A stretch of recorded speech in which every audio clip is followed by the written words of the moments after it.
Hello fellow woodchopperoos, Chad here, and a few weeks back I did a video about becoming a better woodworker using geometry, and you guys loved it. You asked for more. So I'm here to give you another episode of geometry. Now in this episode I'm going to show you how to make the perfect arch.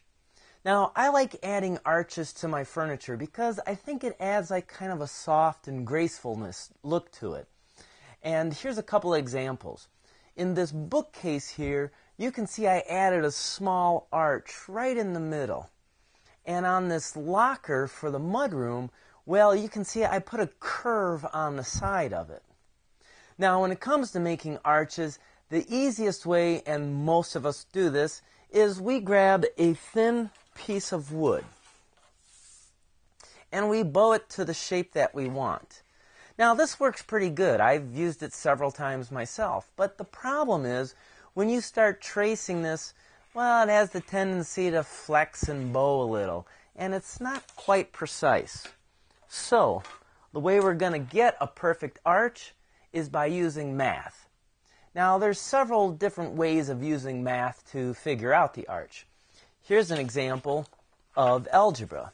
So you can see here, using algebra, we can figure out the distance across, the height of what we want the arch to be, and then by using the numbers in the formula, it's going to tell us where the radius is to make that perfect arch. Now, in school, I was never the brightest kid, and even today, I'm still not all that smart.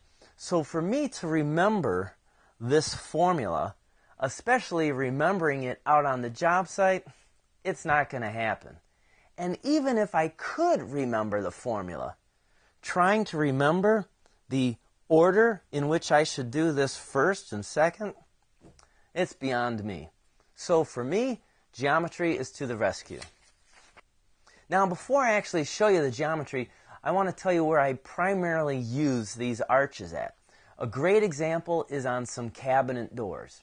Now you can see in these photos here that the arch is on the panel, and one cabinet is skinny and tall, while the other cabinet door is wide and short. But they both have that arch, and the arch height is exactly the same on both. So that's what I want to show you right now.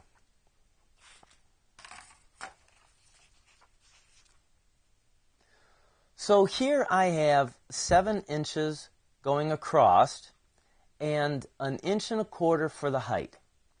Now, to do this, I just need a straight edge and a compass.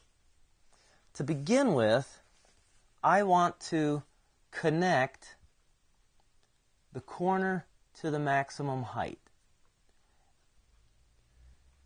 So now with my compass, I want to make sure that the compass is set more than halfway from the distance between these 2 points, and it looks like it is. Now, I gotta say that this may not be totally perfect and accurate because I do have a marker taped to the compass after all, but I think it'll be real close. So, I'm gonna make a semicircle here, and without changing any settings, I'm gonna do the same over here. Now I need to make one more arc on this, and I want to make sure when I make this arc that it goes above and below this line.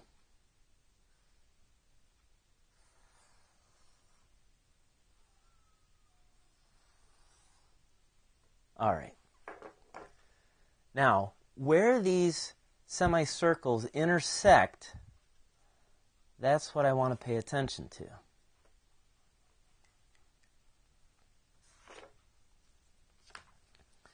I'll take a straight edge,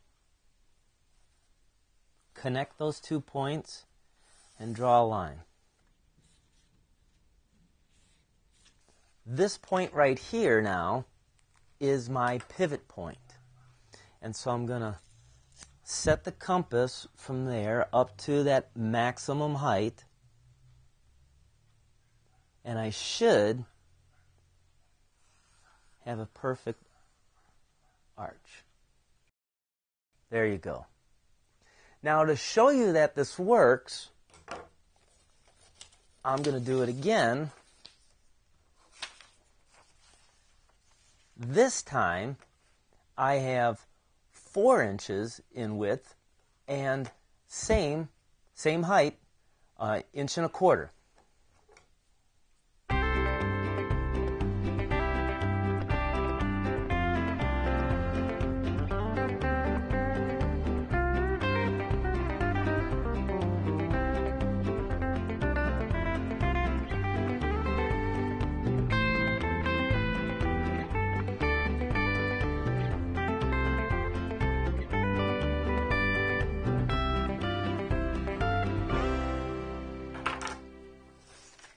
And there you are.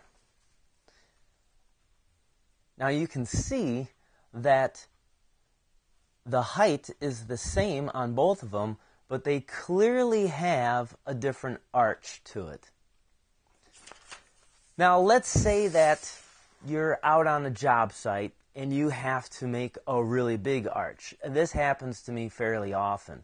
The homeowner wants an arch, maybe through a doorway or even going into a room, and clearly my compass is not going to be big enough to do that.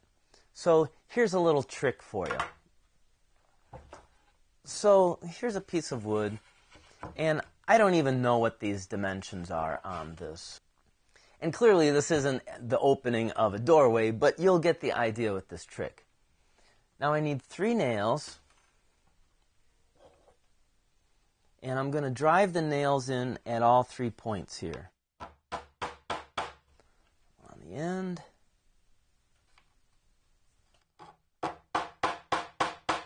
The other end.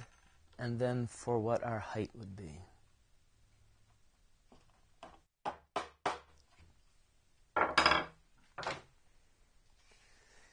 Now you're going to need a couple of sticks, and they have to be pretty long. On the job site, I actually wound up using 2x4x8s for this. Now when I place one of the sticks down, I want to make sure that it stays in contact with the 2 nails. And I'll do the same with the other one.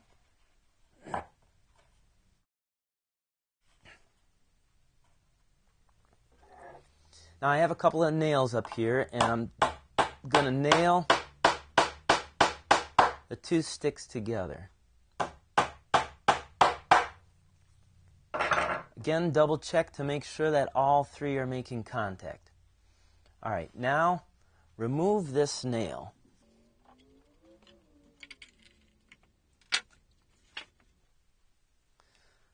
Now I'm going to use a marker here, and I'm placing the marker right where the 2 sticks come together, and then I'm going to slide the boards down.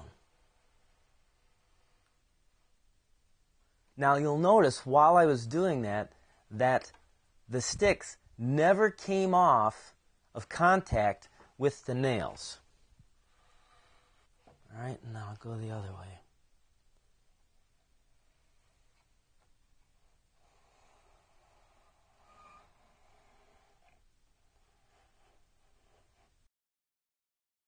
And there you are, a perfect arch.